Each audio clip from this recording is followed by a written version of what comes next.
Maxime Bernier's, he came here the other day as well and interviewed him and talking about tariffs and he would put no counter tariffs on. He says that's just making things worse for Canadians and more expensive. And he would try to make figure out a way to make a new deal as quick as possible. So, what would a new deal look like?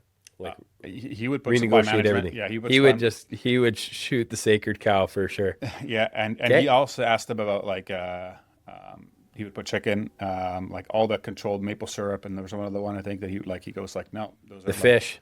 Yeah, anyone can grab the fish. Yeah, and so we talked about that and a whole bunch of other things. I mean, it all have come out already when this comes out. Yeah, but, it was a really interesting chat. Was it a good interview? Yeah. Well, I felt like I could have done a lot better job. Okay. So I thought I had an hour, and I actually had longer. Oh. And if I would have known that, I would have had a different style. So I really had like my questions ready. Did you get to the hour and all of a sudden you're like, oh, we got to wrap up? And he's like, oh, I got more time in? Or how did that go? No, we went downstairs and like his bride wasn't here yet. Back up to the studio. And so we just chatted outside for a long time. And that's when I tried to video call you. Because I was like, hey, I got a farmer buddy that really is really against your... Anyway, so he was going to FaceTime you. That's why I didn't want to be on there. I didn't want to be I thought maybe it was going to be in the public record, right? Because I could get in trouble from my fellow dairy farmers for being too much of a free market guy. He gave me a he's pretty easy going. Yeah. I do think, because I see like Martin Peltier and all kinds of guys that I followed on Twitter that are very smart guys and obviously smarter than I am, but they're pro-business and they're very anti-supply management. And they're definitely right on some accounts. And, typically when you hear two sides of an argument, the truth is somewhere in between. Yeah. And I think that they are not acknowledging that it's somewhere in between.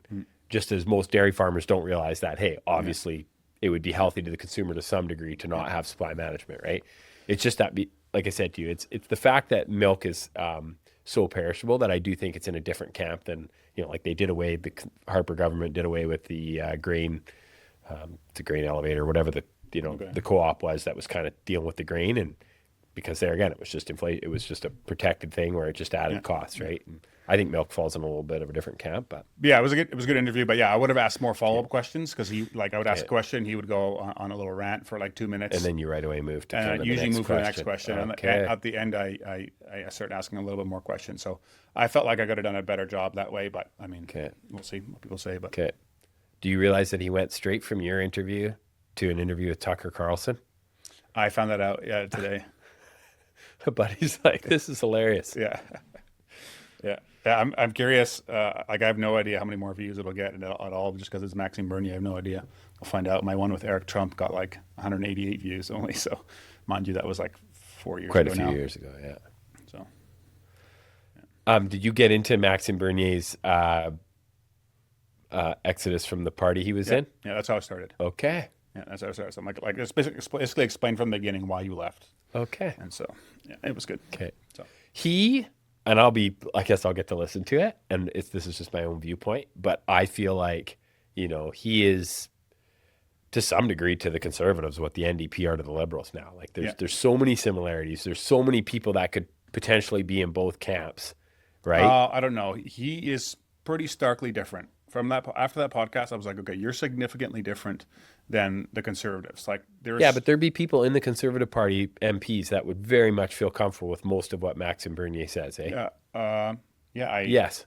Yeah, they're just in the Conservative Party for the sake of getting elected. Like, that's what I'm trying to say.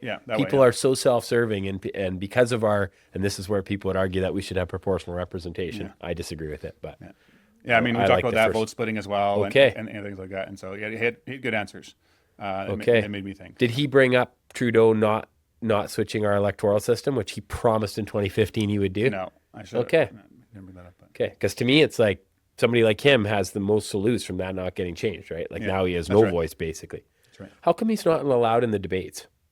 Because he doesn't have any MPs? So they in 2021 they made a rule that you had to have 4% of the vote to do it. Yeah. And so then he got 5% of the vote last time. Yeah. And now he's still not allowed because the election commission, the debate commission, has some other rule now why he can't get in. And he says it's because the Conservatives don't want him on there. No, they would not. No.